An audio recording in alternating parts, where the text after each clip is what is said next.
जय श्री कृष्ण मित्रों। कार्तिक मास के समाप्त होते ही मार्गशीर्ष मास प्रारंभ हो जाता है। इस मार्गशीर्ष माह की अद्भुत महिमा है, जिसका विवरण मैंने पूर्व के वीडियो में बताया है। आप ज़रूर श्रवण करें। इस मार्गशीर्ष माह में 4 गुरुवार पड़ रहे हैं। इन 4 गुरुवारों को आप महालक्ष्मी व्रत करें। उस महालक्ष्मी व्रत की व्रत कथा का वर्णन मैं आज आपसे करूंगा और इन चारों गुरुवार पर अलग अलग योग बन रहे हैं। सबसे प्रथम गुरुवार को जो है गुरु अमृत पुष्टि योग बन रहा है। उसके पश्चात प्रदोष, उसके पश्चात विनायक चतुर्दशी और उसके पश्चात जो गुरुवार है 4 गुरुवार, इसका विवरण मैंने पूर्व के वीडियो में विवरण दिया हुआ है। आप उसको भी श्रवण करें। महालक्ष्मी व्रत की पूजन विधि भी मैंने उसमें विस्तार पूर्वक बताई है। पंचोपचार से पूजा करने का पूरा विवरण बताया है। आप उसको श्रवण करें। उसका वीडियो का लिंक मैं डिस्क्रिप्शन में डाल दूंगा। तो गुरुवार को जो हम महालक्ष्मी व्रत कथा श्रवण करेंगे, उस व्रत कथा को मैं आपसे आगे विवरण और वर्णन करूंगा। मार्गशीर्ष मास के महालक्ष्मी व्रत की हम लोग कथा सुनेंगे। महालक्ष्मी व्रत कथा भारतवर्ष के सौराष्ट्र देश में द्वापर युग की यह कहानी हुई है। सौराष्ट्र में उस समय भद्रश्रवा नाम के राजा थे। वे बड़े पराक्रमी राजा थे। उनकी रानी का नाम सुरत चंद्रिका था। रानी दिखने में सुंदर और सुलक्षणा थी तथा पतिव्रता थी। उन दोनों को 7 पुत्र तथा उसके बाद एक कन्या का वरदान मिला था। कन्या का नाम श्यामा बाला था। एक बार महालक्ष्मी जी के मन में आया कि जाकर उस राजा के राजप्रसाद में रहें। इससे राजा को दुगनी धन दौलत की प्राप्ति होगी और वह इस धन दौलत से अपनी प्रजा को और सुख दे पाएगा। गरीब के घर अगर रहे और उसे धन दौलत प्राप्त हो तो वह स्वार्थी की तरह केवल अपने ऊपर ही खर्च करेगा। यह सोचकर श्री लक्ष्मी जी ने बूढ़ी ब्राह्मण स्त्री का रूप धारण किया। हाथ में लाठी लिए लाठी के सहारे रानी के द्वार तक पहुंची। यद्यपि उन्होंने बूढ़ी औरत का रूप धारण किया था, पर उनके चेहरे पर देवी का तेज था। उन्हें देखते ही एक दासी सामने आई। उसने इनका नाम, धाम, काम, धर्म पूछ डाला। वृद्ध ब्राह्मणी का रूप धारती माता लक्ष्मी ने कहा कि बालिके, मेरा नाम कमला है। मेरे पति का नाम भुवनेश है। हम द्वारिका में रहते हैं। तुम्हारी रानी पिछले जन्म में एक वैश्य की पत्नी थी। वह वैश्य गरीब था। दारिद्र्य के कारण हर रोज घर में झगड़े होते थे तथा उसका पति रोज उसे मारता था। इन बातों से तंग आकर वह घर छोड़कर चली गई तथा वन जंगल में खाली पेट भटकने लगी। उसकी इस दुर्दशा पर मुझे दया आई। तब मैंने उसे सुख संपत्ति देने वाली श्री लक्ष्मी की कथा सुनाई। मेरे कहने पर उसने श्री महालक्ष्मी का व्रत किया। श्री महालक्ष्मी प्रसन्न हुई। उसकी गरीबी दूर हुई। उसका घर संसार, दौलत, संतति, संपत्ति से भर गया। बाद में पति पत्नी दोनों परलोक सिधारे। लक्ष्मी व्रत करने के कारण वे लक्ष्मी लोक में रहे। उन्होंने जितने साल महालक्ष्मी का व्रत किया, उतने हजारों साल उन्हें सुख भोग मिला। इस जन्म में उसका जन्म राजघराने में हुआ है, परंतु वह श्री महालक्ष्मी का व्रत करना भूल गई है। उसे यह याद दिलाने मैं यहाँ आई हूँ। बुढ़िया की बातें सुनकर दासी ने उन्हें प्रणाम किया तथा श्री महालक्ष्मी का व्रत किस तरह किया जाए इस बारे में पूछा। बुढ़िया रूप धारण किए हुए श्री महालक्ष्मी माता ने दासी को पूजा की विधि तथा महिमा बताई। इसके बाद वह दासी माता को प्रणाम कर रानी को बताने अंदर चली गई। राज्य वैभव में रहते हुए रानी को अपने ऐश्वर्य का बहुत घमंड हुआ था। संपत्ति तथा अधिकार की वजह से वह उन्मत्त हो गई थी। दासी द्वारा बताई गई बुढ़िया की बातें सुनकर वह आग बबूला होकर राजद्वार पर आकर बुढ़िया रूप श्री महालक्ष्मी पर बरस पड़ी।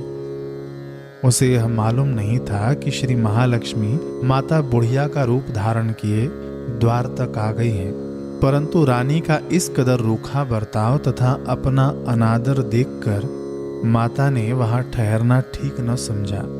वे वहां से चल पड़ी। राह में उन्हें राजकुमारी श्यामबाला मिली। उन्होंने श्यामबाला को सारी बात बताई। श्यामबाला ने अपनी ओर से श्री महालक्ष्मी माता से क्षमा मांगी। माता को उस पर दया आई। उन्होंने श्यामबाला को श्री महालक्ष्मी व्रत के बारे में बताया। उस दिन अगहन यानी मार्गशीर्ष माह का पहला गुरुवार था। श्यामबाला ने परम श्रद्धा से श्री महालक्ष्मी का व्रत रखा। फलस्वरूप राजा सिद्धेश्वर के सुपुत्र मालाधर से उसका विवाह हुआ। वह धन दौलत ऐश्वर्य वैभव से मालामाल हो गई। पति के साथ ससुराल में आनंद से दिन बिताने लगी। इधर श्री महालक्ष्मी का रानी पर प्रकोप हुआ। फलस्वरूप राजा भद्रश्रवा का राज्य एवं राज कारोबार नष्ट हो गया। यहाँ तक कि खाने के लाले पड़ गए। ऐसी हालत में एक दिन रानी ने राजा से निवेदन किया कि हमारा दामाद इतना बड़ा राजा है, धनवान है, ऐश्वर्यशाली है, क्यों न उसके पास जाएं, अपना हाल उसे बताएं, वह जरूर हमारी मदद करेगा। इस बात पर राजा भद्रश्रवा दामाद के पास रवाना हुए। राज्य में पहुंचकर एक तालाब के किनारे थोड़ी देर विश्राम लेने के लिए ठहरे। तालाब से पानी लेने आते जाते दासियों ने उन्हें देखा।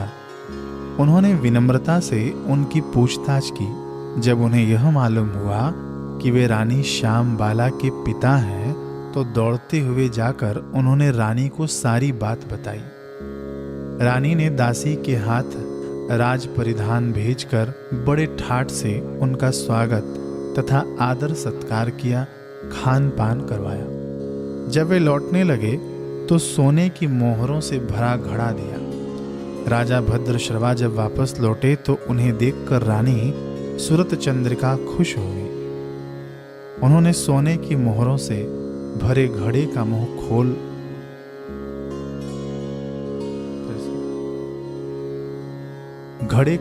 खोला, पर हाय भगवान, घड़े में धन के बदले कोयले मिले। यह सब श्री महालक्ष्मी के प्रकोप से हुआ। इस प्रकार दुर्दशा में और कई दिन बीत गए। इस बार रानी स्वयं अपनी कन्या के पास गई। वह दिन अगहन माह का अंतिम गुरुवार था। श्यामबाला ने श्री महालक्ष्मी का व्रत किया, पूजन की, अपनी माता से भी व्रत करवाया। इसके बाद रानी अपने घर आई। श्री महालक्ष्मी का व्रत रखने पर उसे फिर से अपना राजपाट, धन दौलत, ऐश्वर्य प्राप्त हुआ। वह फिर से सुख शांति आनंदमय जीवन बिताने लगी। कुछ दिनों बाद राजकन्या श्यामबाला अपने पिता के घर आई। उसे अपने घर देखकर सुरत चंद्रिका को पुरानी बातें याद आई। यही कि श्यामबाला ने अपने पिता को घड़ा भर कोयला दिया था और उसे तो कुछ भी नहीं दिया था। इसी कारण श्यामबाला को पिता के घर आने पर उसका कोई आदर आतिथ्य नहीं हुआ, बल्कि अनादर हुआ। पर उसने इस बात का बुरा नहीं माना। अपने घर लौटते समय उसने पिता के घर से थोड़ा नमक ले लिया। अपने घर लौटने पर उसने पिता से पूछा, अपने मायके से क्या लाई हो? इस पर उसने जवाब दिया, वहां का सार लाई हूं। पति ने पूछा, इसका मतलब क्या हुआ? श्यामबाला ने कहा, थोड़ा धीरज रखें, सब मालूम हो जाएगा। उस दिन श्यामबाला ने सारा भोजन नमक डाले बिना बनाया और परोसा। पति ने खाना चखा। सारा खाना नमक बिना था, इसलिए स्वाद न आया। फिर श्यामबाला ने थाली में नमक डाला। इससे सारा भोजन स्वादिष्ट लगने लगा। तब श्यामबाला ने पति से कहा, यही है वह मायके से लाया हुआ सार। पति को उसकी बात सही लगी। फिर वह दोनों हंसी मजाक करते हुए भोजन करने लगे। कहा गया है कि इस तरह जो कोई श्रद्धा भाव से श्री महालक्ष्मी की पूजा करे उसे माता की कृपा प्राप्त होती है, सुख संपत्ति शांति प्राप्त होती है, सभी मनोकामनाएं पूर्ण होती हैं। परंतु यह सब प्राप्त होने पर माता की पूजा को भूलना नहीं चाहिए। हर गुरुवार को व्रत पाठ अवश्य करना चाहिए। इस तरह श्री महालक्ष्मी की महिमा भक्तों की मनोकामना पूरी करती है। विषय वीडियो आपको पसंद आए तो चैनल को सब्सक्राइब करें, लाइक करें, शेयर करें, ज़्यादा से ज़्यादा लोगों तक वीडियो को आप पहुंचाएं, जिससे सभी का लाभ हो, सभी को लाभ प्राप्त हो।